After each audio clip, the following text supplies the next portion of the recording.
네, 시면상한가 특이점으로 먼저 문 열어보도록 하겠습니다. 오늘 함께할 매니저부터 소개해드리죠. 화목팀 나왔습니다. MBN골드 이가람, 조기준, 김웅태 매니저 나왔습니다. 어서 오십시오. 네, 안녕하십니까. 네. 자, 저희가 오프닝에 조기준 매니저님, 지금 화면을 봐도 조기준 매니저의 딱 그 앞에 트로피 2개가 상당히 눈에 띕니다. 오늘 그래서 조기준 매니저와 함께하는 치킨 이벤트가 시작이 되는데요. 자, 참여 방법에 대해서 먼저 말씀을 좀 드려보도록 하겠습니다. 지금 조기준 매니저 트로피 2개가 나와 있습니다. 그 외에 지금 화면을 조금 더 올려보면 이제 조기준 매니저님이 이제 나오거든요.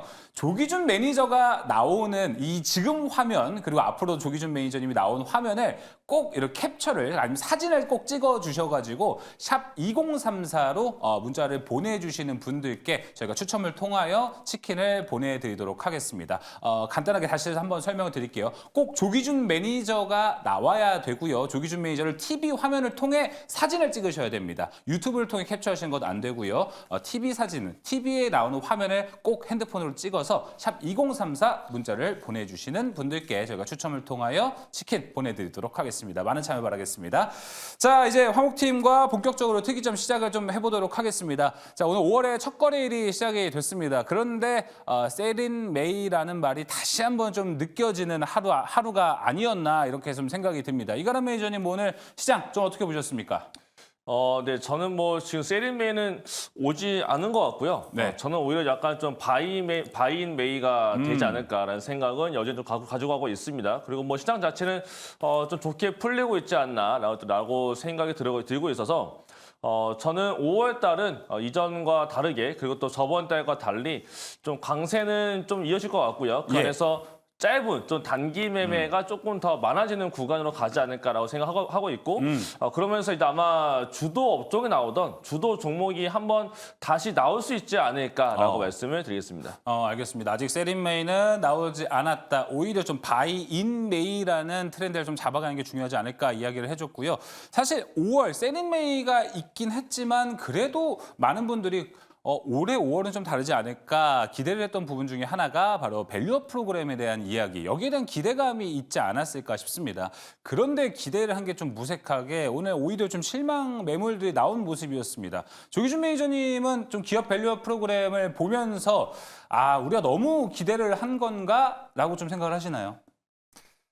뭐 근데 기대하는 사람이 좀 있었을지 모르나 뭐 저는 기대를 하지는 않았습니다. 근데 이제 그동안 그 기업들이 이제 뭐 밸류업 때문에 이제 올라가는 게 아니고 원래 자체적으로 금융주들이 실적이 좋았고 그다음에 이제 기본적으로 이제 자산이 많은 기업들이기 때문에 더 올라가야 된다 생각합니다. 그러니까 밸류업 프로그램에 의해서 올라가는 게 아니고 글로벌하게 지금 현재 가장 상승이 강하게 올라가는 게 글로벌하게 이제 많은 금융주들이 미국도 그렇고 인도도 그렇고 중국도 그렇고 일본도 그렇고 금융주들의 상승세가 가장 큽니다. 미국도 BOA라든가 굉장히 많은 금융주들이 상승을 했기 때문에 사실 우리나라 금융주들이 좀 덜 올랐다라는 생각이 되어지고 있고 네. 자사주 매수라든가 배당이라든가 이런 정책을 떠나서라도 어떤 가치를 평가한다면 현재가보다 더 올라가야 되지 않을까 생각해 봅니다. 네, 알겠습니다. 여러 가지로 좀 기대를 했던 부분도 있는 것 같기도 하고 아직도 좀 증명해야 되고 아직도 나와야 할 것들이 좀 많은 것 같습니다. 밸류 프로그램에 대해서는 계속해서 팔로우업을 해보고 더 자세한 이야기를 나오면 또 시면상한가에서 다양한 이야기 좀 전달해 드리도록 하겠습니다.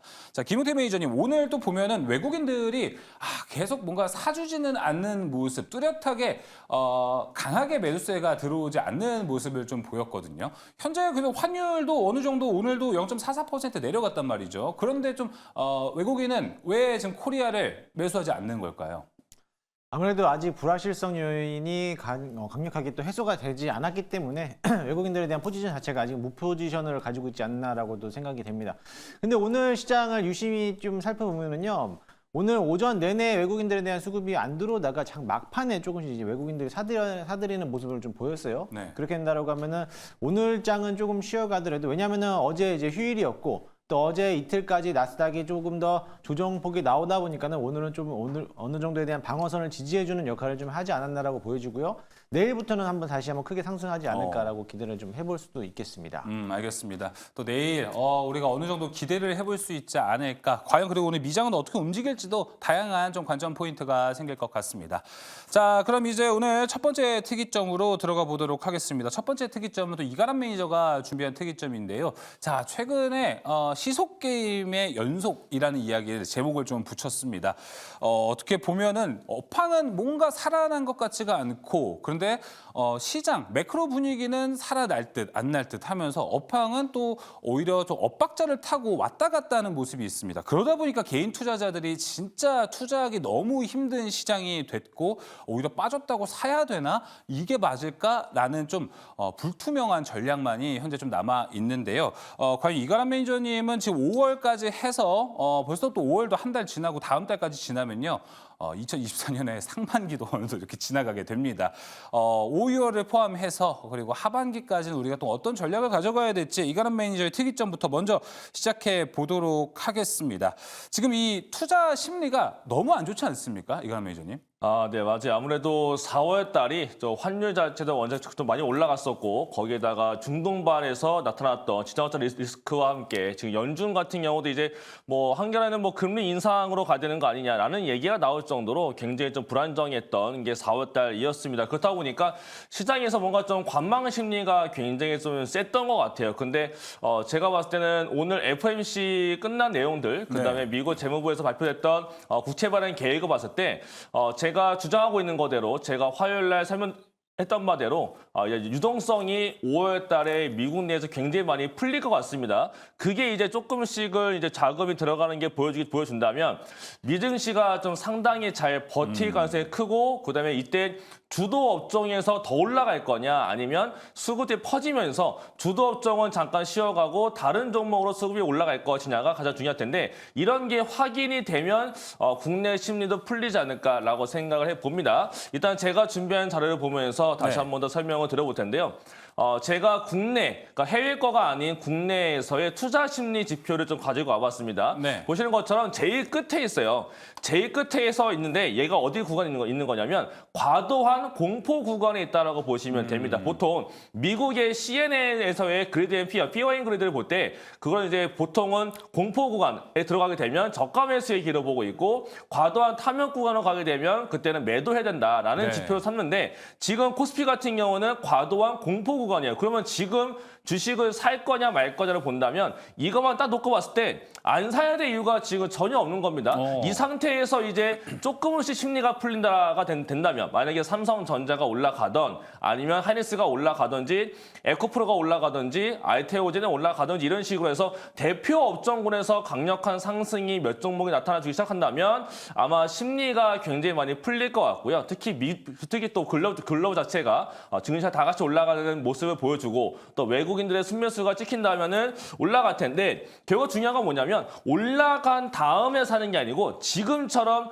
과도한 공포 구간에 우리가 주식을 매수를 해야 이때 시장이 올라갈 때 그 올라가는 효과를 누려볼 수가 있습니다. 만약에 그 효과를 누려보기 위해서 지금 사지 않고 오히려 나는 올라간 다음 살래라고 하게 되면 오히려 남들보다 높게 사야 될 수가 있기 때문에 저라면 지금 구간이 오히려 좀 현금을 좀 써야 되는 구간이 있지 않을까라고 생각을 합니다. 자, 그러면서 이제 FOMC가 끝났고 여러 가지 이벤트가 넘어갔습니다. 이제 내일 고용지표 앞두고 있는데 이런 상태에서 이제 외국인들과 기관은 오늘 어떤 업종을 사느냐를 좀 잘 봐야 될 것 같아요. 이게 이제 5월 달에 컨셉을 잡을 수가 있을 것 같은데 잠깐 자료 보게 되면은 외국인들 같은 경우는 이게 지금 오전과 오후가 좀 달라졌습니다. 아침에 외국인들 같은 경우는 전기전자가 좀 사고 있었는데 전기전자를 사기보다 5월 끝나서 보니까 전기전자보다는 오히려 약간 장비 쪽, 운수 장비에 대한 매수가 들어갔다라고 나타나주고 있고 오히려 매도 업종의 외국인의 코스피에 전기전자가 있는데 다행스러운 건 삼성전자는 오늘까지 외국인들이 이거래의 순매수를 현재 좀 보여주고 있다는 건 확인이 됐습니다. 자, 그다음에 지금 기관들 같은 경우는 코스피에서는 의약품 쪽, 제약바이오 쪽을 샀다라고 보여주고 있고 그다음에 코스닥 같은 경우는 이것도 또 조금 달라졌는데 원래 외국인들이 아침에 반도체 매수가 없었어요. 그렇는데 잠깐 나눠서 보니까 오후장에 반도체가 좀 많이 올라왔습니다. 그 이유가 외국인들이 오후장 마감 앞두고서 IT 반도체에 대한 순매수가 코스닥에 들어간 것 같아요. 그래서 외국인들의 IT 반도체 업종 순매수가 오늘 코스닥에서 1, 2, 3등을 차지했다라는 거. 그러면서 오늘 막판에 보게 되면 알테오전도 올라가고 삼천전자도 올라왔는데 기관에서 오늘 제약바이오를 굉장히 많이 샀습니다. 그래서 오늘 결국 오후장과 아침이 달랐는데 오후장은 결국 반도체와 제약바이오가 올라갔다는 얘기는 아마 내일도 아침장까지는 이러한 흐름들이 이어지지 않을까라고 생각을 하고 있고 실제로 지금 미국 내에서도 퀄컴이라는 종목이 시간에서 4%가 올라가면서 엔비디아도 시간에 1%가 올라갔는데 지금 장전 마켓 보니까 엔비디아가 플러스 2%가 올라가고 있어요. 이게 이제 내일 장 마감 때까지 반도체 강세가 이어진다면 오늘 오후장에 들어왔던 외국인들의 반도체 매수세가 내일 아침까지 이어지면서 IT가 좋을 수가 있겠고 제약바이오 또한 이제 금리와 환율이 상당히 막혔다라는 게 이제 약간 좀 되고 있는 거기 때문에 제약바이오 종목들도 제가 올라가서 있다라고 화요일에 설명드렸는데 예. 오늘 제약바이오가 올라갔습니다. 올라갔기 때문에 전 당분간 일단 이번 주는 내일까지는 반도체와 제약바이오 안에서 움직임들이 좀 강하게 나타나면서 이제 더 퍼진다면은 AI 쪽까지도 약간 움직일 수 있지 않을까라는 생각을 해봅니다. 자, 그러면서 제가 또 갖고 나온 이슈는 반도체가 있는데요. 네. 반도체는 결국은 지금 끝날 만한 사이클이 절대 아니고 지금 뭐 메타도 그렇고 마이크로소프트도 그렇고 여러 빅테크들이 앞다퉈서 지금 하고 있는 게 AI 인프라 투자에 대해서 강력하게 지금 많이 밀고 있습니다. 그래서 지금 뭐 돈을 잘 못 벌고 있다라고 하는 메타 같은 경우도 AI 인프라 투자 더 하겠다라고 하고 있고 오늘 나왔던 뉴스만 보더라도 오늘 광노적 SK 하이닉스의 사장 같은 경우도 지금 HBM 쪽이 너무 잘 나가고 있다. 맞아요. 내년도까지 지금 이미 완판되고 있다라고 하고 있고 삼성전자 같은 경우는 HBM 하나만 가지고서도 매출액이 100억 불, 그러니까 100억 달러를 올라갈 것 같다라고 합니다. 이거 다 듣고 나자마자 하이닉스에서는 삼성전자가 100억 불이라고 하는데 우리는 150억 불, 100억 불대 중반대까지 있다라고 할 정도로 반도체가 굉장히 커지고 있는데요. 반도체 같은 경우는 제가 이 자료도 있지만은 제가 한국 사람이라면 왜 반도체를 해야 되는지에 대해서 제가 좀 몇 가지 제가 질문 한 가지를 제가 특별히 오늘 좀 앵커님께 좀 들어보려고 합니다. 저한테요? 네네. 반도체를 한국 사람이라면 반도체를 좀 매수를 해야 되는 이유에 대해서 제가 퀴즈 드릴 건데 네. 우리나라의 지형을 어떤 지형이 있다라고 보통 표현하는지 아십니까? 우리나라요? 우리나라 지형. 삼면이 바다죠. 그렇죠. 그걸 네. 뭐라 부르죠? 삼면이 바다. 삼면 바다. 반도? 무슨 반도? 한반도? 한반도. 예. 그 뒤에 채를 붙이면 한반도체. 한국의 반도체. 한국이 반도체 잘하는 이유는 한반도에 있고 한국의 반도체이기 때문에 결국은 우리는 한국의 반도체를 사야 된다. 한국이 코리아가 한 반도인 이유, 그렇죠. 반도체가 잘 나가는 이유, 반도기 때문이다. 그렇죠. 우리 지형 안에 예. 반도체가 있는데 반도체를 안 해야 될 이유, 반도체가 안 올라가야 될 이유가 없지 않을까라고 생각해 본다면 굉장히 웃으면서 이렇게 기분 좋게 반도체를 살 수 있지 않을까라고 생각을 해봅니다. 예. 자, 실제 제가 자료 갖고 온 건 한번 더 보게 되면요. 지금 HBM 같은 경우에 이번에 지금 올해보다 작년도보다 올해에 지금 그래프 봤을 때 그래프가 엄청나게 올라갔다가 내려간다는 게 보일 겁니다. 그게 이제 올해인데요. 네. 올해에 이제 성장률 자체가 작년 대비 거의 4배 이상 올라가는 게 올해예요. 그렇다는 얘기는 올해까지는 작년 대비 성장률이 엄청나게 올라가는 것이고 내년도부터도 물량은 증가되는데 이 성장률의 곡선이 조금 꺾입니다. 그렇다는 얘기는 주가 자체도 올해까지가 굉장히 좋을 수가 있고 내년도부터는 안 좋을 수가 있는 거기 때문에 하반기에는 조금 꺾일 수가 있겠지만 적어도 상반기와 하반기 넘어가는 과정까지는 반도체가 좋을 수밖에 없다라고 좀 말씀을 좀 드리고 싶어요. 그래서 결국 지금 반도체 봤을 때 HBM 쪽이 잠깐 지금 좀 쉬고 있거든요. 예. 쉬고 있는데 오늘 나타났던 삼성전자와 SK 하이닉스 그다음에 해외 쪽에 대한 코멘트를 봤을 때 지금 7월 달 제가 알기로 아마 한 7월 정도가 되면 하이닉스하고 삼성전자 쪽으로 좀 장비가 많이 깔릴 것 같아요. 그래서 아마 국내에 있는 장비사들이 2, 3분기 안에 수주 공시가 또다시 또 올라오면서 납품이 꽤 되지 않을까라고 생각을 합니다. 그래서 제가 생각했을 때는 HBM 관련된 애들이 그런 종목들이 다시 한 번 더 상승의 기조가 5월 달과 6월 달에 한 번 나타날 수가 있을 것 같아요. 물론 리스크는 엔비디아 어닝 발표가 한 차례 리스크가 될 수가 있을 거라서 반도체를 보신다면은 엔비디아의 어닝 발표 이전에 좀 미리 봐놓고 올라갈 때 차이 실험 관점에서 보시는 게 가장 좋지 않을까라고 생각을 합니다. 그래서 저 같은 경우는 그래서 지금 하는 시기에 심리가 완전 바닥에 있고 네. 반도체가 다 눌려서 큰 상승이 아직 없는 이러한 시기에 성장률이 4배 이상 올라가는 지금의 반도체가 다시 한 번 더 볼 수 있는 기회가 될 것 같고 특히나 실적 발표를 앞두고 있고 실적의 턴 어라운드가 기대가 되고 있는 HBM 장비주들과 렌즈 관련 장비주들을 조금 더 관심 있게 볼 만한 구간이지 않을까라고 네. 말씀을 드리겠습니다. 알겠습니다. 한반도는 반도체다. 제가 들어본 반도체 모멘텀 중에 가장 임팩트 있던 거였고요. 한번 이에 대한 이야기 계속 뭐 해보시면 더 좋을 것 같습니다.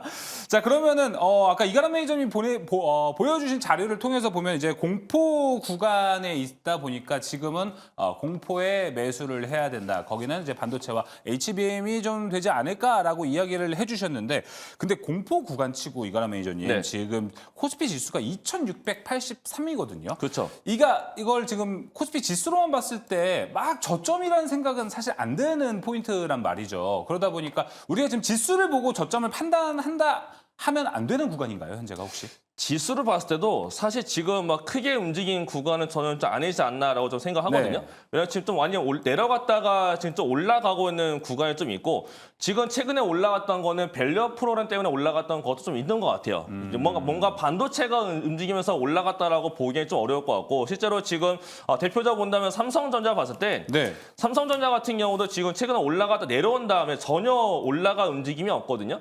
이 박스권을 그리고 그쵸. 있는데 실제 지금 해외를 보더라도 엔비디아도 추세가 살아있고 구글도 추세가 살아있고 대부분의 빅테크가 약간 밀리긴 하더라도 추세가 살아있다는 게 가장 중요하지 않을까라고 생각하고 있고요. 그다음에 하이닉스 같은 경우도 차트 보게 되면 최근 눌렸다가 다시 이제 반등을 좀 시도하고 있는 구간이 좀 있습니다. 그래서 딱히 지금 지수, 그러니까 뭔가 코스피 종합지수 봤을 때는 뭔가 올라와 있는 거 아닌가라고 생각을 할 수가 있겠지만 실제적으로 대표적인 반도체를 봤을 때는 지금 올라가는 게 많지 않다. 그리고 특히 삼성전자가 다시 이제 뭔가 모멘텀 갖다 붙이면서 외국인 매수가 다시 들어오기 시작한다면은 뭐 충분히 지수도 더 올라갈 수가 있을 것이고 그때 이제 삼성전자가 더 많이 올라가게 되면 뭐 지수는 딱히 지금 자리에서 크게 문제가 될 것 같지 않습니다. 아하, 알겠습니다. 그리고 엔비디아 실적 발표가 5월 중으로 준비가 네. 되어 있죠. 네. 그러다 보니까 저번에 엔비디아 실적 발표한 이후부터 사실 엔비디아가 좀 내리막길을 탄 거라고 볼 수 있을 것 같아요. 근데 지금은 그 내리막길을 다 소화하는 과정이고 저번 실적 발표와 이번 실적 발표의 좀 차이점이라고 본다면 기대감이 이전보다 좀 덜하지 않나요? 지금 그래서 오히려 더 좀 담아가야 되는 시기? 그리고 이번 엔비디아 실적 발표 전후는 확실히 저번과 좀 다르지 않을까 생각이 들어요. 엔비디아는 제 생각이 맞다면 아마 엔비디아 발표 전에 올라갈 수밖에 없을 거예요. 왜냐하면 지금 메타도 그렇고 마이크로소프트도 그렇고 오라클도 그렇고 모든 빅테크들이 엔비디아 칩을 더 사야겠다. 특히나 테슬라 같은 경우도 엔비디아 칩을 더 사야 된다라고 아예 컴퓨터 나왔거든요. 네. 그렇다는 얘기는 엔비디아 그만큼 더 잘 나갔을 것이고 앞으로에 대한 가이던스가 더 좋을 수밖에 없을 거라서 저는 이번에 엔비디아 발표 앞두고서 엔비디아는 저 추가적으로 더 올라갈 수 있다라고 저는 생각을 하고 있어요. 근데 약간 리스크를 하나를 생각을 해본다면 네. 그 블랙웰이라고 해서 이 다음 차세대 제품이 맞아요. 좀 나온 게 거기 있었죠. 있습니다. 네. 근데 그게 이제 거기에는 HBM3E가 들어가야 되는데 네. 그 HBM3 12단짜리가 들어갈 걸로 알려지고 있는데 그게 지금 아직 퀄 테스트가 다 끝나지가 않았어요. 그래서 가장 빠른 게 하이닉스인데 하이닉스조차도 아직 납품이 되고 있지 않은 걸로 파악이 되고 있어서 과연 이 블랙웰이 예정대로 나올 수 있을까? 뭔가 이제 블랙웰 자체에 대해서 좀 스케줄상 지연된다라고 하게 되면 증시가 가장 싫어하는 게 지연되는 거거든요. 그러니까 우리가 원하는 대로 흘러가줘야 되는데 그쵸. 스케줄이 밀린다면 약간 물론 안 나온다는 게 아니고 약간 밀린다는 것뿐인 건데 그때 주가가 조금 흔들릴 가능성이 좀 나타날 수 있을 것 같아요. 그래서 저는 엔비디아에서 가장 큰 리스크는 그 다음 제품에 대한 스케줄이 될 것 같고 뭐 가이던스나 매출액의 영업이익들은 뭐 전혀 걱정할 이유가 없는 게 엔비디아이지 않을까라고 생각을 좀 하고 있어서 저는 뭔가 엔비디아에 대한 모멘텀 본다면 5월 5월 22일이 발표인 걸 알고 있는데 그 전에 반도체가 다시 한 번 더 좀 올라갈 수 있는 구간이 생기지 않을까라고 보고 있습니다. 알겠습니다. 자, 블랙웰이라는 이 포인트, 블랙웰이 과연 출시가 지연될 것이냐 아닐 것이냐 포인트가 이번 엔비디아 실적 발표 5월 20일이 예정되어 있는데요. 이 부분 가장 관전 포인트로 집어보시면 좋을 것 같습니다. 그렇다면 조기준 매니저님이 보셨을 때는 지금 삼성전자 상당히 잘하고 있고요. SK하이닉스도 잘하고 있습니다. 엔비디아가 결국은 끌고 가는 AI 반도체 시장이라고 현재 판단을 하고 계시나요?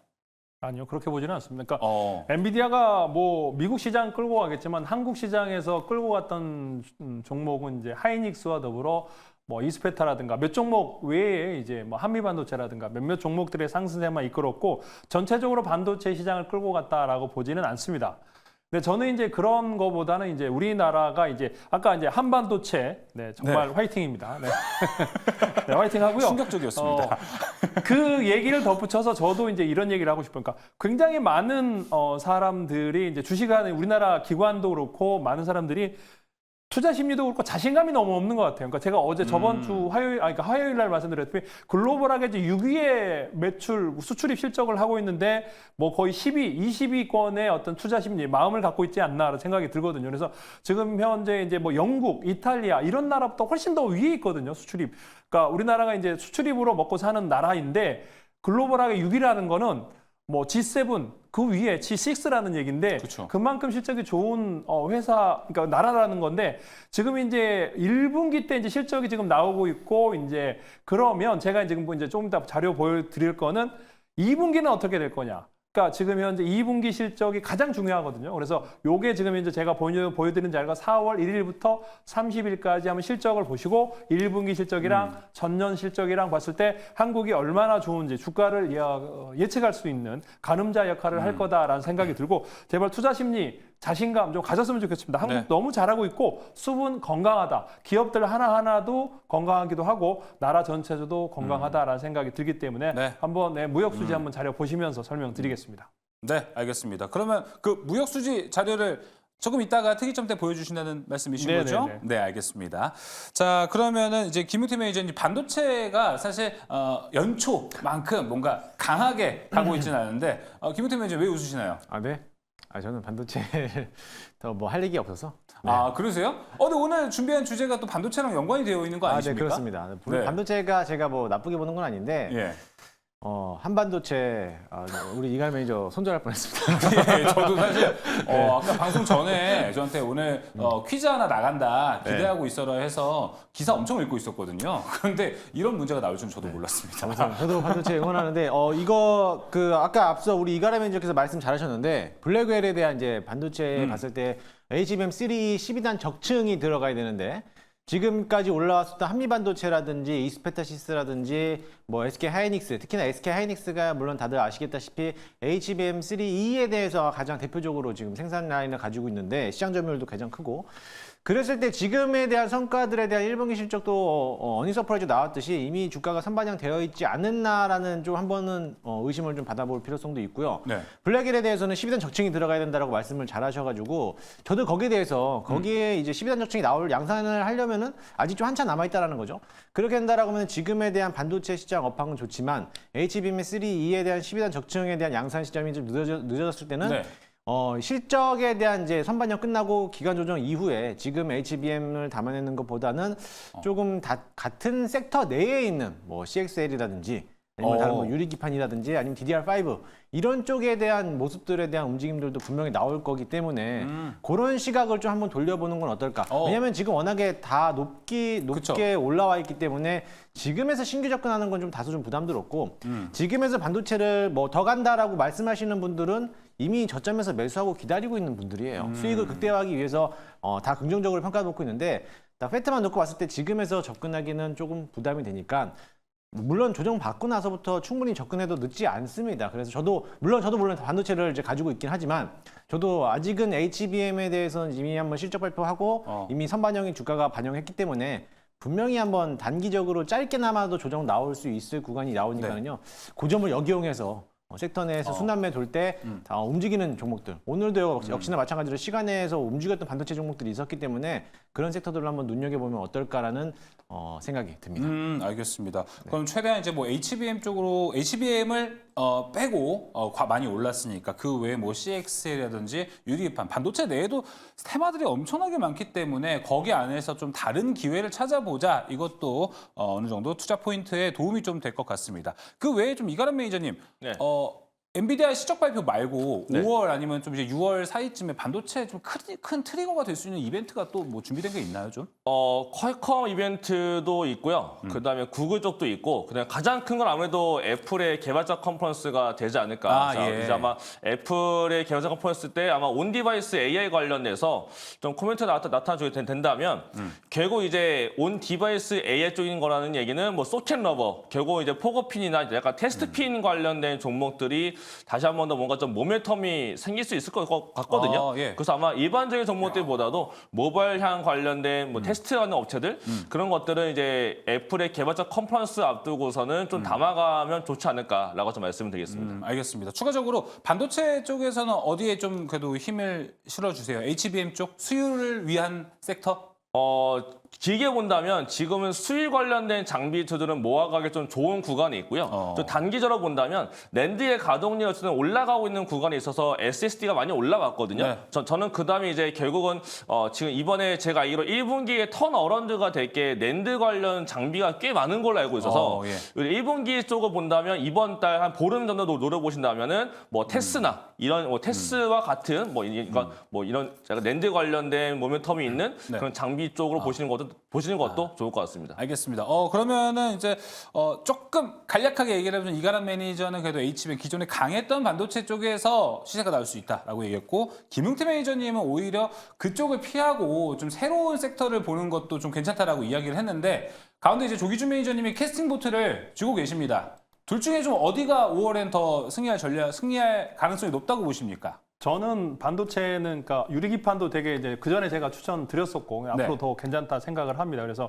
계속 테스트 관련 쪽 굉장히 강하잖아요, 유리기판이. 그다음에 저는 이제 반도체 쪽은 아까 HBM도 강하지만 저는 소부장, 그러니까 그동안 소부장 종목들이 굉장히 안 갔거든요. 그래서 소재 부품 쪽의 종목들이 실적이 괜찮은 애들, 그다음에 이제 낸드라든지 이제 고층 다단화했을 때 특수가스라든지 뭐 이런 쪽의 제품들이 이제 올라갈 거다라고 생각이 줄고 있고, 그래서 그런 뭐 퓨릿이라든지 그다음에 TMC라든지 뭐 이다음에 원익 머티리얼 뭐 이런 쪽에 이제 특수가스 소재 쪽도 저는 이제 올해 괜찮을 것 같다는 생각이 듭니다. 알겠습니다. 지금 안 그래도 골든볼님께서도 소재 언제 보나요? 지금 채팅창에 올려주셨는데요. 이 부분도 같이 한번 투자 포인트가 될 것 같습니다. 말씀해 주시죠. 또 하나가 매니저님. 그 마지막으로 그 CXL이 좀 있으면 나올 것 같아요. CXL? 네, CXL. 오. CXL 관련해서 인텔에서 발표가 나와야 되지만은 그 전에 아마 삼성전자 쪽에서 그쵸. 뭔가 좀 나올 것 같아요, 조만간. 그래서 아마 CX에 관련된 종목들도 다시 한 번 더 좀 보실 만한 타이밍이지 않나라고 말씀을 드리겠습니다. 어떻게 보면 이벤트들이 상당히 많기 때문에 5월 그리고 남은 하반기 반도체 이벤트들 상당히 많습니다. 투자할 때 꼭 잘 참고해 보시면 좋을 것 같고, 이에 대한 이벤트에 대한 내용은 또 이제 이가람 매니저의 무료 방송에 많은 것들이 좀 준비가 되어 있기 때문에 가셔서 다양한 이야기들 좀 찾아보시면 좋을 것 같습니다. 이가람 매니저님 카메라 한번 봐주시면 좋을 것 같고, 자 이제 다음 특이점으로 넘어가 보도록 하겠습니다. 자 다음 특이점은요, 4월 수익률 대결의 우승자인 조기준 매니저가 준비한 특이점입니다. 이야기를 해보니까 이제 한국 무역 수지에 대한 이야기를 앞서 해주겠다고 앞에 있는 특이점에서 이야기를 해주셨는데, 결국은 요즘 시장 전반적으로 투자 심리가 그렇게 좋지는 않은데 이럴 때마다 우리가 좀 기본에 충실해야 되지 않나라고 생각이 듭니다. 그건 바로 이런 시기에도 돈을 잘 버는 기업은 어딜까, 이쪽을 봐야 되는데 역시 우리나라의 특징을 본다면 수출이 가장 중요하겠죠. 이에 대한 이야기를 좀 넘어가 보도록 하겠습니다. 조기준 매니저님, 그러면 수출로 본다면 당연히 여기도 반도체가 아닐까 싶은데요, 지금은? 일단 반도체 말고 이제 전체적으로 그러니까 우리나라가 이제 반도체, 자동차, 뭐 선박 모든 거를 포함했을 때 얼마가 됐는지 규모를 한번 살펴보는 거죠. 그래서 1분기, 그러니까 1월, 2월, 3월 분기 실적이 지금 나오고 있는데 이제 삼성전자도 흑자가 나왔고 뭐 6조 6천억, 나왔거나 그다음에 하이닉스도 흑자가 나왔는데 그런 자동차들 현대차도 실적이 나왔고 그런데 이제 전체적으로 그런 것 외에도 얼마만큼 많은 실적이 나왔는지가 중요하고 그러니까 3월 달에서 4월 달이 이제 2분기 첫 시작인데 이 수치가 얼마만큼 나왔는지가 가장 중요한 우리 주가를 가늠하는 향방이 나올 거다 생각이 듭니다. 그래서 요게 지금 현재 무역협회에다가 보면은 바로 수치가 나와 있는데 네. 이제 무역 수지만 보면은 11개월 연속 흑자입니다. 그런데 이제 이게 줄었어요. 15억 불로 줄었는데 다행인 거는 잘 보시면 수출 금액입니다. 560억 불. 그러니까 3월까지도 560억 불이었고 4월도 560억 불이라는 거는 그러니까 500억 불 후반대를 수출을 하고 있다. 수입은 540억 불 이제 늘었다는 이유가 이제 석탄이라든지 가스, 원자재 가격이 최근에 많이 올라왔잖아요. 그래서 그런 수입 금액이 좀 늘어났기 때문에 무역 수지가 15억 불, 원래 40억 불 정도에서 10억 불로 줄었지만은 수출이 견조하다는 거는 기업들 실적이 견조하다라는 걸 볼 수 있고 500억 불, 지금 현재 1월 달에 540억, 그다음에 2월 달에 540억, 그다음에 이제 3월 달에 560억 이렇게 올라왔잖아요. 이렇게 예. 좀 이렇게 올라오고 있고 이 높은 560억 이상으로 유지한다면 2분기 기업들 실적도 좋을 거라는 거를 예측할 수 있는 거죠. 그래서 만약 이제 이 지수가 제가 생각했을 때 600억 불대로 근접한다. 그러면 우리 지수가 지금 현재 900을 못 듣고 있고 코스피 지수도 2,700 못 듣고 3,000을 못 가고 있는데 그거를 갈 수 있는 트리거가 될 거다. 신호가 나는 이거라고 보고 있기 때문에 항상 예의주시하고 있고 4월 1일부터 30일까지 2분기 한 달 동안 기업들 실적이 괜찮았다라고 보면 되겠습니다. 그래서 요거 하나 그다음 이제 자료로 보면은 어디가 좋았는지 각국으로 그쵸. 이제 중요한 거는 뭐 이게 어떤 중요하죠. 중국에다가 수출 많이 했는지 뭐 이런 것들을 볼 수 있는데 네. 전체적으로 봤을 때 이제 미국에다가 이제 24% 정도 늘었습니다. 그러니까 미국에다가 늘고 또 하나가 이제 중남미에 38%가 늘었다는 거죠. 그러니까 미국과 중남미 전년 대비, 그러니까 와이어 투 와이어로 3월 달, 4월 달 늘었고 또 하나는 제일 제가 중요하게 생각하기 인도가 18% 늘었어요. 그러니까 인도가 매출이 이제 지금 성장하고 있는 나라, 중남미, 인도, 일본, 미국 전체적으로 이제 이렇게 올라가고 있는데 중국도 늘었지만 중국에 얽매이지 않고 다른 그쵸. 여러 글로벌하게 매출이 조금씩 늘고 있다. 이건 굉장히 좋은 신호라고 보시면 되겠고요. 그 다음에 이제 품목을 한번 살펴본다면 어떤 품목이 올라갔는지를 보시면 좋을 것 같습니다.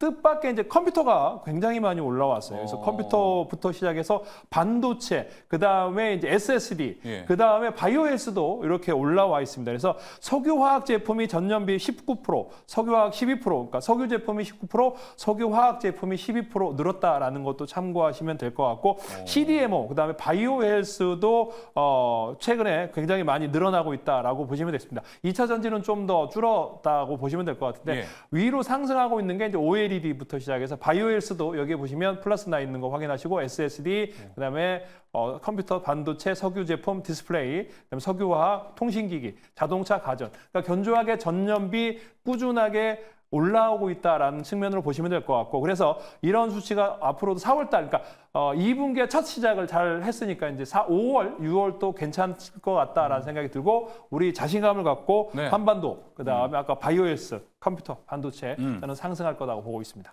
알겠습니다. 자, 우리나라의 무역 수출 기록을 디테일하게 좀 살펴봤습니다. 이걸 보니까 조기준 매니저님 가장 좀 눈에 띄는 거는 반도체 정말 잘 팔아왔구나라는 게 좀 증명이 되는 것 같은데 오히려 좀 중국 수출액이 좀 적었던 게 의외인 게 우리나라가 사실 반도체를 가장 많이 매출하는 가장 많이 파는 나라가 중국 아니겠습니까? 근데 이 부분은 이제 뭐 중국과 반도체는 어느 정도 연결고리가 좀 떨어진 것 아닌가 이런 생각이 드네요.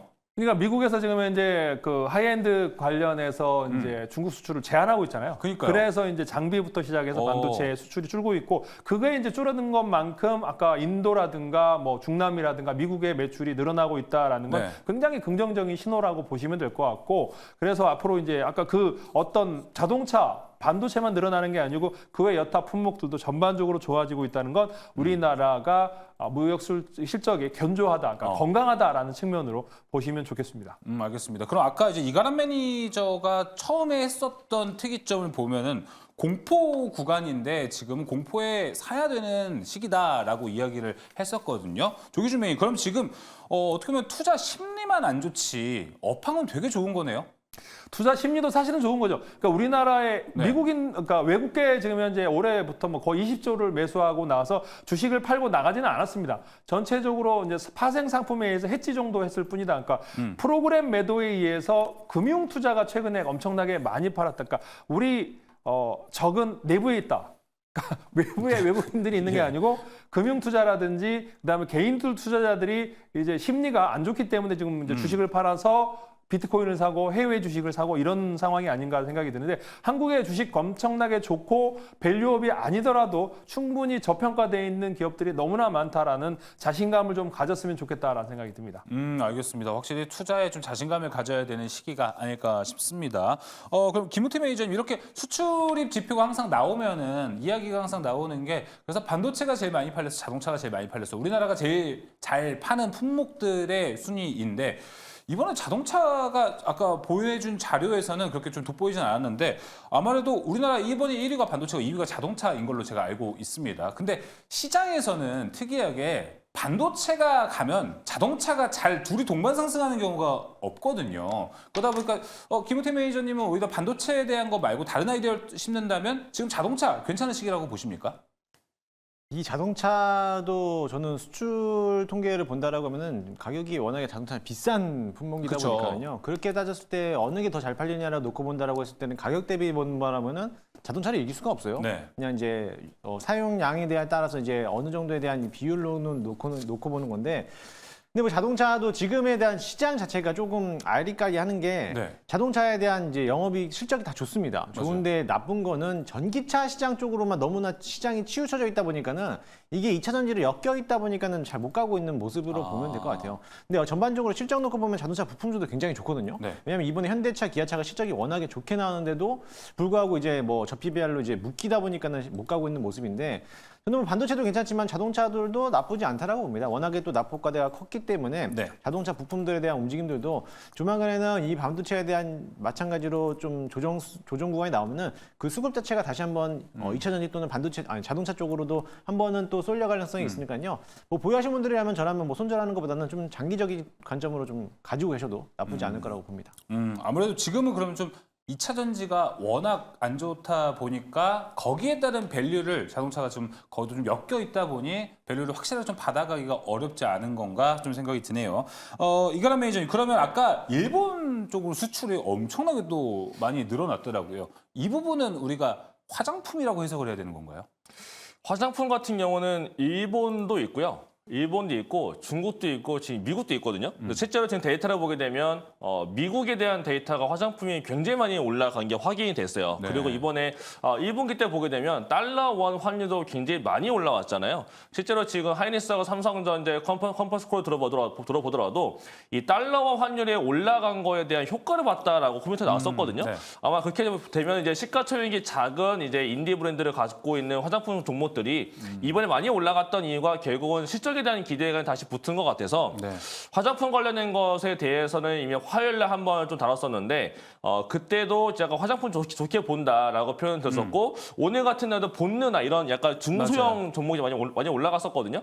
아마 이런 시적 모멘텀들은 아마 시적 발표 때까지 좀 이어질 것 같고 다만 이제 화장품 종목들은 특징 중에 하나가 올라간 다음에 어닝 발표하고 나서 그 다음에 또 다 밀려 내려가는 경우가 이번에 상당히 많았어요. 저번에도. 그렇군요. 그래서 아마 이번에도 좀 그렇게 나타날 수가 있으니까 화장품 관련 종목들은 올라갈 때 어닝 발표 직전에 한번 차익 실현을 하는 것도 예. 좀 좋은 방법이 될 것 같습니다. 그러면은 이제 화장품 관련주들은 워낙 지금 실적 시즌이다 보니까 실적 발표를 앞두고 있는 기업들은 좀 피해가는 게 더 상책이 될 수 있겠네요. 그러니까 조금 더 업사이드 열려에 있다고 봐야 되는데 지금 중국 관련돼서 지금 회복해가지고 올라오는 종목들도 있거든요, 물론. 네. 근데 그런 종목들은 업사이드 좀 크게 보기엔 좀 어려울 것 같고 미국 관련돼서는 여전히 좀 좋게 보는 애들이 뭐 실리콘투나 아니면 일본 쪽에서는 IBM이나 SC 이런 종목들 같은 경우는 발표 이후에 약간 밀릴 수 있는데 밀린다라고 하더라도 보통은 한 번은 더 올라가고 온 다음에 내려오는 경우가 많으니까 너무 피한다기보다는 그래도 약간 비중 조절 관점 관점에서 보시는 게 좋을 것 같습니다. 네, 알겠습니다. 자, 조기준 매니저의 두 번째 특이점이었습니다. 한국의 무역 수지 11개월 연속 흑자. 이거 종합해서 보면은 우리는 지금 워낙 업황은 좋다 보니까 투자를 할 때 자신감을 가지고 한국의 현재 수출 수지는 상당히 좋다는 것도 잘 참고해 보시면 좋을 것 같습니다. 자, 그럼 이제 세 번째 특이점 넘어가 보도록 하겠습니다. 세 번째 특이점은 김흥태 매니저의 이 반도체 게임 체인저 유리 기판에 대한 얘기를 지금부터 한번 해보도록 하겠습니다. 반도체 내에서 진짜 테마가 상당히 많습니다. 유리 기판 지금 게임 체인저의 역할이 될지 테마성이 좀 아직 짙다라는 얘기를 하고 있는데 김흥태 매니저님 어떻게 보고 계세요 지금? 저는 게임 체인저가 될 거라고 좀 기대를 해보고 있습니다. 지금의 테마는 무서워하지 않아도 된다. 네, 맞습니다. 오, 왜냐면 알겠습니다. HBM도 역시나 마찬가지로 HBM이 초기에 나왔을 때가 2013년도 그때부터 이제 나오기 시작을 했고 13년, 3년마다씩 이제 HBM에 대한 세대가 이제 교체가 되면서 기대 심리로서 주가를 많이 끌어올렸기 때문에 마찬가지로 지금에 대한 유리 기판도 이제 막 게임 체인저가 부각이 되다 보니까는 1차적인 파동이 끝난 상태에서 다시 한번 또 한번 시장에 대한 이제 추가적인 상승세가 나올 수 있다라는 이제 기대감을 가지고 있는데 물론 이제 반도체가 다 업황이 좋은 흐름으로 가고 있지만 이 중에서도 유리 기판을 조금 더 집중해야 될 필요성이 있던 게 아무래도 이제 지금에 대한 이제 꿈의 기판이라고 하는 소재를 가지고 있는 유리 기판 또는 지금에서는 실리콘도 물론 이제 가격이 너무나 비싸다 보니까는 또 거기에 대한 이제 부담감들도 갖고 있는데 네. 사실 지금 기판에 대해서 종류를 또 본다라고 하면은 유리 기판하고 이제 실리콘 기판 그리고 유리 기판 세 가지로 나누고 있잖아요. 기존에서 플라스틱 기판 위에다가 뭐랄까 반도체 칩, MLCC라든지 이런 반도체 칩들을 여러 가지로 연산작용을 하기 위해서 이게 용량이 부족하다 보니까 그 위에서 한 번 더 중간 기판을 덧대는 작업이 또 하나 있습니다. 그게 네. 바로 이제 우리가 알고 있는 유기 기판이라든지 실리콘 기판이라든지 이런 쪽으로서 추가적인 이제 기판을 또 하는 건데 그게 이제 인터포저라고 하는 이제 기능을 역할을 하고 있어요. 네. 그 인터포저 역할을 하고 있는 게 지금에서 유기 기판이겠지만은 유기 기판에 대해서 요거보다도 조금 더 많은 용량을 또 한번 내세워주고 있는 게 바로 이제 실리콘 기판인데 실리콘 기판은 가격이 비쌉니다. 거기에 대해서 좀 단점이 좀 부각이 될 수가 있고 거기에 대해서 이번에 또 나왔던 게 유리 기판인데 유리 기판은 이번에 그 기존의 플라스틱 기판 위에다가 들어가는 이제 인터포저를 아예 전복시켜가지고 인터포저를 없애버리고 그 안에 그냥 패키징으로서 글라스 기판 안에 전부 다 소화를 시켜놓는 게 유리 기판입니다. 네. 유리 기판에 대해서 비교를 좀 분석을 한다면은 실리콘 기판과 유기 기판과 또 유리 기판 세 가지로 놓을 수 있는데 거기에 대해서 표면의 거칠기 두께 정도를 본다라고 했을 때 실리콘보다는 유기 기판보다는 실리콘이 좀 더 얇습니다. 네. 근데 그 실리콘의 얇은 정도가 지금에 만들려고 하고 있는 유리 기판하고 또 똑같은 두께를 가지고 있어요. 그러다 보니까 별 차이가 없는 모습이고 또 이제 열률, 그러니까 소재에 대한 유연성을 본다라고 하면은 어느 정도에 대한 얼마만큼에 대한 열 전도했을 때 유연함을 가지고 있느냐라고 본다라고 하면은 다들 실리콘이 좀 더 부드럽지 않을까, 유연하지 않을까라고 생각하고 있는데 오히려 수치를 보게 되면은 열률만 보더라도 실리콘은 165 그리고 유리는 50에서 90 정도 더 포인트를 가지고 있습니다. 그렇게 보면은 유리 기판이 실리콘보다도 덜 단단하고 유연성이 더 있다. 강한 거는 실리콘이 유리보다도 훨씬 더 단단하다라고 볼 수가 있습니다. 그러면은 어느 정도에 대한 반도체를 만들고 구멍도 뚫고 해야 되는데 그렇게 되면은 단단한 게가 너무 단단하다 보니까는 실리콘이 또 깨져갈 수가 있어요. 어떻게 보면 유리가 더 강하지 않으라고 보고 있는데 너무나 얇은 유리이기 때문에 실리콘보다 더 얇은 그런 모습이고 열 전도율도 역시나 마찬가지로 반도체가 이제 압착이 되면은 거기에 대해서 이제 반도체 사용 능력에 따라서 열이 발생하는데 열 전도율을 본다라고 하면은 열 전도율이 148 그리고 유리는 1.1이에요. 그러니까는 어떻게 보면 열이 내 옆에 있는 사람은 통하지 않는다라는 거죠. 그거에 대해서 유리가 훨씬 더 장점이 강하다라는 겁니다. 근데 가격적인 측면을 본다라고 하면은 유기 기판하고 유리 기판하고 가격이 비슷해요. 근데 거기에 대해서 실리콘 기판이 10배 정도 더 비쌉니다. 그렇죠. 그렇게 본다라고 하면은 역시나 마찬가지로 우리가 사용해야 될 거는 유리 기판 쪽인데 패키징 사이즈도 실리콘 기판보다도 2배 정도 더 커질 수가 있는 모습이다 보니까는 지금에서도 유리 기판 양산은 시작하지 않았지만은 앞으로 국내 시장에서 양산을 도입하는 기업을 본다라고 했을 때 물론 대표적으로 SKC도 있고 그쵸. 그다음에 삼성 전기도 있고 뭐 이제 미국의 인텔도 있겠지만은 앞으로 양산 시점에 도입한다라고 했을 때 SKC가 빠르면 올해 말 또는 늦어도 내년에면은 양산을 초입 단계로 들어갈 거라고 보여주고 삼성전기는 앞으로 22년 뒤에 26년도에 양산에 들어갈 거라고 보여주는데 그렇게 봤을 때 지금에 대한 주가들에 대한 움직임들은 앞으로 기대감으로서 주가를 끌어올리기 때문에 아직 1년이란 공백기가 남아있지만 그 기대감으로서 HBM도 그만큼 올라왔듯이 유리기판들도 마찬가지로 그만큼 주가를 끌어올릴 가능성이 크다라고 봅니다. 네. 차트를 보게 되면은 제가 이제 한 4가지, 5가지를 갖고 왔는데 지금 맨 첫 번째가 YC캠. 오늘 강한 흐름을 보였죠. 장중에 17%나 올라오면서 직전 고점 라인을 돌파하는 모습을 보였고요. 필옵틱스도 오늘 장중에 또 강한 흐름을 보였습니다. 캠트로닉스는 어제까지 오늘자리에서 정고점을 전부 다 돌파를 했고 후발주로서 HB테크놀로지도 마찬가지로 이제 막 직전 고점을 넘어가려고 준비하고 있는 모습을 본다라고 하면은 이미 한번 YC캠이 직전 고점을 넘어갈 타이밍을 잡고 있다가 직전 고점을 넘어간다라고 하면은 후발주 또는 중소형주들에 대한 움직임들이 또 한번 움직일 것으로 보여지거든요.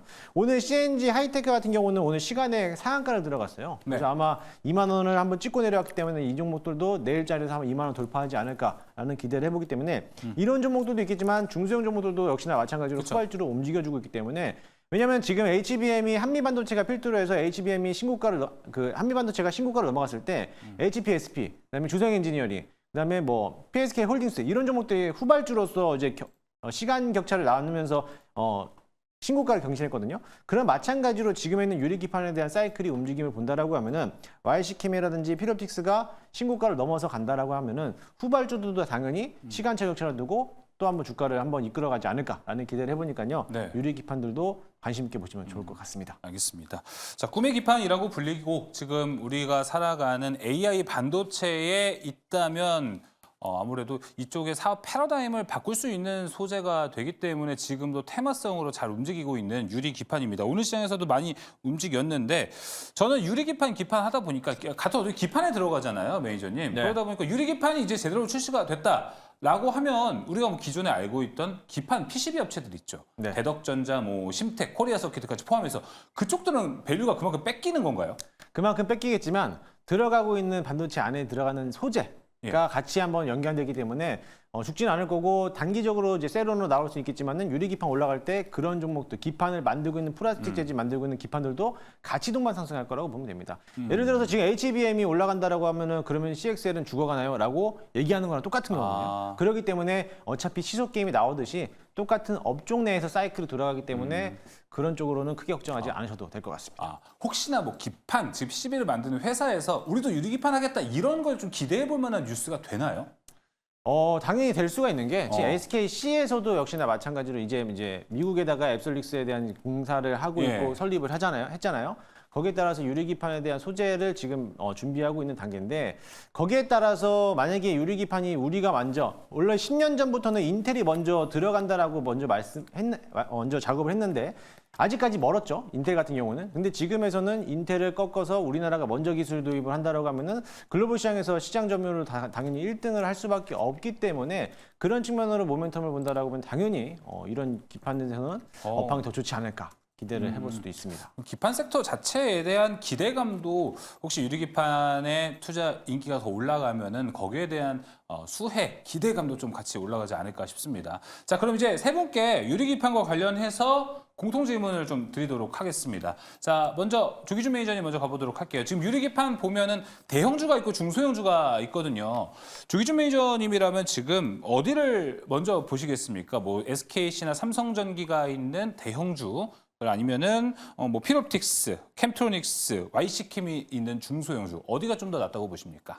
저는 뭐 저번에도 얘기했지만 이제 삼성전기와 더불어 이제 그다음에 이제 기가비스 그러니까 검사 장비 쪽에서 기가비스, 두 종목으로 그쵸. 그러니까 삼성전기, 기가비스 그다음에 이제 SKC까지 보고 있는데 SKC가 실적이 그만큼 좋지는 못합니다. 그래서 SKC도 원래 포함해야 되는데 약간 부족한 게 이제 적자가 나고 있는 상황이기 때문에 이제 그게 동박이라든지 2차 전지 관련해서 그런 적자가 나오고 있는데 저는 그래서 삼성전기가 지금 후발주자이기도 하지만 이제 가장 빠르게 치고 나가지 않을까라는 생각이 들고 여기에 수주가 나올 수 있는 이제 검사 장비에 이제 그러니까 유리기판은 보면은 굉장히 더 세밀해야 되기 때문에 2마이크론의 검사 장비를 만들고 있는 게 이제 기가비스밖에 없거든요. 그래서 지금은 이제 양산을 안 하기 때문에 검사 장비가 필요 없지만 양산을 한다면 기가비스 제품이 분명히 들어갈 거고 지금은 이제 TGV라든지 뭐 여러 가지 이제 필옵틱스가 우선적으로 강한데 그쪽을 빼놓으면 안 되겠죠. 피롭틱스라든지 뭐 YC캠이라든지 모든 종목들, 근데 캠트로닉스도 그렇고 이제 대부분 강한 상승, 차트가 무너지지 않기 때문에 단기적으로 매매를 그쪽으로 하고 중장기적으로는 삼성전기와 기가비스로 매매를 해보면 되지 않을까 싶습니다.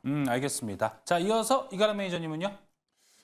저는 대형주보다는 이거 약간 좀 테마성이 좀 많기 때문에 저는 중소형 종목을 봐야 된다라고 생각하고 있고 캠트리스 같은 경우는 제가 저번 시간에도 이 독일 기업이랑 뭐가 좀 나타날 수가 있을 것 같아요라고 제가 설명드렸었는데 실제로 독일 기업이랑 뭔가 할 것처럼 그렇죠. 뉴스가 올라왔습니다. 그래서 이런 식으로 해외 기업들과 대기업과 연관성이 있는 종목들을 조금 더 봐도 될 것 같고요. 캠트리스 같은 경우는 아마 이번 1분기 어닝도 잘 나올 거라서 실적에 대한 부담감도 없는 종목이다라고 보면 될 것 같고 그다음에 지금 약간 소외받고 있는 것 중에 하나가 ICD라고 있습니다.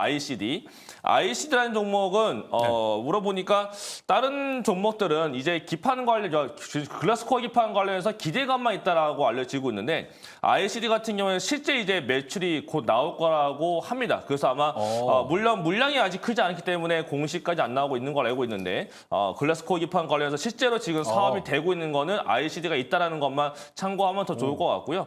그거 외에 하나 더 본다면은 이오테크니스라고 요거 조금 그쵸. 큰 여기도 종목입니다. 포함되죠. 근데 이오테크니스 같은 경우는 글라스코어 기판으로 올라가기에는 너무 사이즈가 커요. 다른 게 올라갔죠, 그리고. 예, 그래서 아마 그래서 이 종목은 글라스코어 기판에 있다라는 것만 아시는데 그거 말고도 본업으로 봤을 때 조만간 대만 기업과 관련해서 아마 T사 쪽으로 좀 긍정적인 모멘텀이 또 생길 수가 있는 거니까 네. 그 올라가는 과정에서 아마 잘하면 글라스코어 기판 관련 뉴스도 붙이면서 다른 모멘텀이 붙지 않을까라고 본다면 요 종목까지 한번 같이 보시면 좋을 것 같습니다. 알겠습니다. ICD, 이오테크닉스까지 이야기를 좀 들어봤고요. 이어서 김홍태 매니저님, 네. 어디가 가장 대형주와 중소형주를 갈라본다면요? 대형주라고 하면 삼성전기하고 SKC. SKC 이렇게 보면 되고 중소형주 보면 아까 우리 이가람 매니저가 말씀하신 ICD 여기가 이제 또 앱솔릭스하고에 대한 어떻게 보면 이제 협업할 수 있다는 기대감 때문에 한번 네. 지난 주가에서 급등했거든요. 마찬가지로 글라스코어 기판을 실질적으로 하고 있는 애들이 이제 ICD 이런 애들이 움직여주고 있고 그리고 이제 조금 중소형주에서 한번 유통 물량이 적은 애들을 좀 본다라고 하면은 CNG 하이테크닉스도 역시나 마찬가지로 얘네들도 유통 물량이 적다 보니까는 적은 소량에 대한 이제 움직임으로써 단기적으로 이런 테마들도 한번 움직일 수 있는 이런 애들도 같이 보시면 한번 좋을 것 같습니다. 네, 알겠습니다. 자, 그리고 세 번째 특기점 김용태 매니저의 게임 체인저 유리 기판을 통해서 우리가 볼 수 있는 대형주, 중소형주까지 모든 이야기를 좀 나눠봤습니다. 자, 이제 특기점은 여기서 이제 마무리를 지어보도록 하겠고요. 이제 5월 수익률 대결이 시작이 됐습니다. 어떻게 펼쳐지고 있는지 그리고 4월 수익률 대결도 리뷰하는 시간 가져보도록 하겠습니다. 특보대로 넘어갑니다.